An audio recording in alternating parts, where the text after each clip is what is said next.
Aber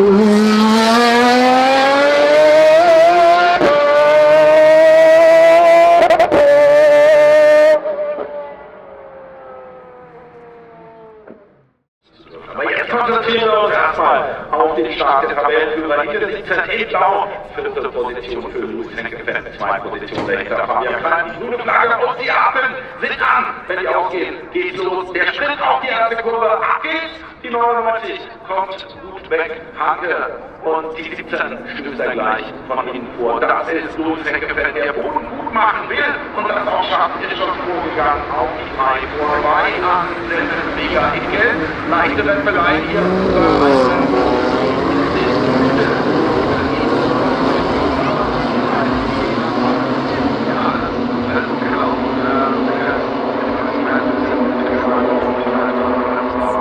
Alles sauber, keine Unfälle zum Glück. Jetzt schauen wir mal. Wenn ihr einfach gesagt, wir haben viele Probleme und muss sich dann verteidigen für eins, sehen wir dann auch, da anfängt, Vermeldung zu geben. Ja, nicht nur Luis Henkefett hat er Platz und gut gemacht auf Fabian Klein, aber jetzt schon auf der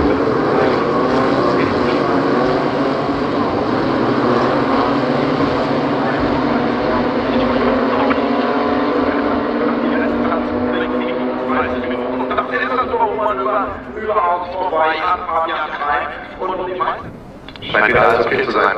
Verbremser, dann wohl.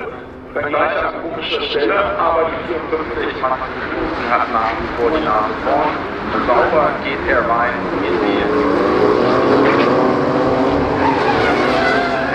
Und der erste Singer in Blau.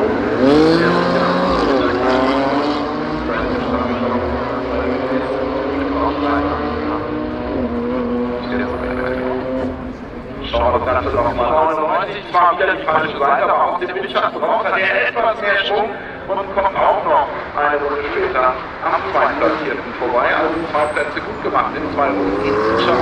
Henkefett kann ordentlich verteidigen.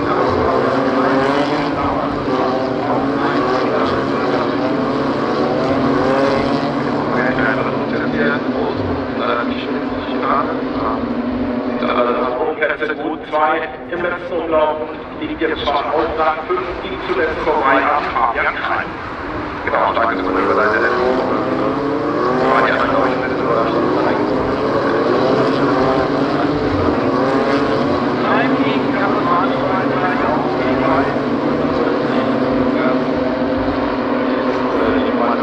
Die machen die 2 gelb.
Und fliegt jetzt als erster das schwarz-weiß karierte Tuch, kommt als erster über die Linie und wird sich gleich als Sieger feiern lassen dürfen. Die Punkte bekommt aber trotzdem unser zweitplatzierter Maxim Osten mit der Startnummer 54.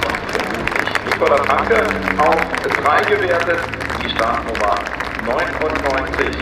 Und ja, der Mann, der sich heute am meisten freuen wird, ist die Startnummer 17.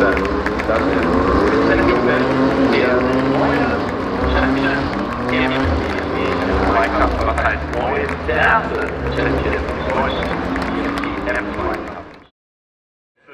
Stunde des Jahres, alle 16 BMW M2 stehen, dann geht der Blick auf die rote Ampel, 5 Lampen gehen an und wenn die Lichter aus sind, dann ist das Saisonfinale im BMW M2 Cup auf den Norisring freigegeben. Los geht's! Der Sprint in Richtung der ersten Kurve, der Kundigkehre, da wird eng, da wird scheppern, zumal alle Reifen noch nicht richtig auf Temperatur sind, mit der 7 Semmelowega zieht er gleich nach vorne und wagt den Angriff auf Nikolas Hanke in der 99. Theo Rüberhaus hat richtig Boden verloren auf der Ebene.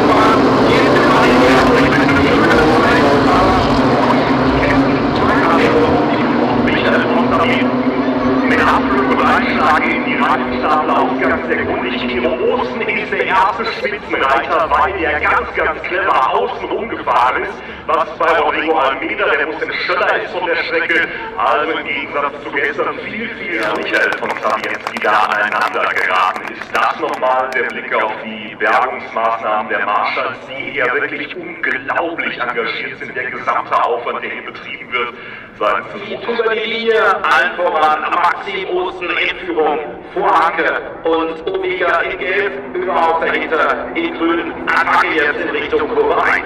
Sehr gut gelöst von Maxim Osten, hat ein paar entscheidende Längen Vorsprung beim Einbiegen in die Kundigkehre. Omega ist mit Schweinkarte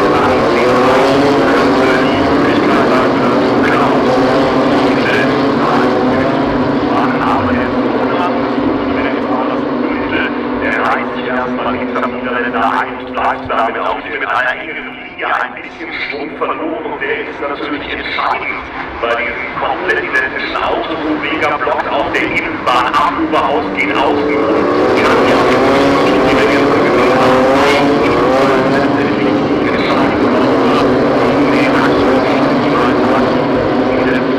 Aber erstmal noch nicht. Reihenfolge an der Spitze. In der silbernen 99er BMW die Nase vorn, Theo Überhaus wartet dahinter, sucht den Windschatten und geht auf der Außenbahn noch vorbei. Also 3 gerade nebeneinander im Anflug auf die Kundigkehre.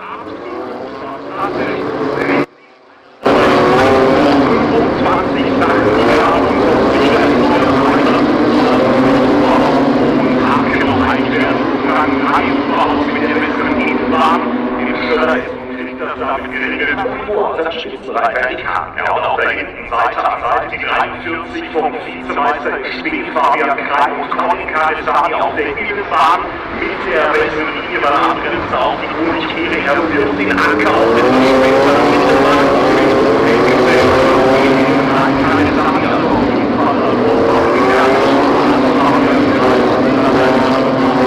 jeden Fall zwischen Mittel und dem 9 und den ersten Meister vor allem. Anke und Karisani Kampf um Platz 4 und 5 beim Rausbeschleunigen außerhalb der Kamerabilder, gerade hinter den Top 3 sehen wir die beiden da gleich auf antreffen in Richtung der Kundigkehre. Und jetzt eng an der Spitze und hat schon mal nicht am Heck von der Ja, auch weil die Karte, der jetzt das hochbekommt von aber wir gucken mal, der Spitze hinterher.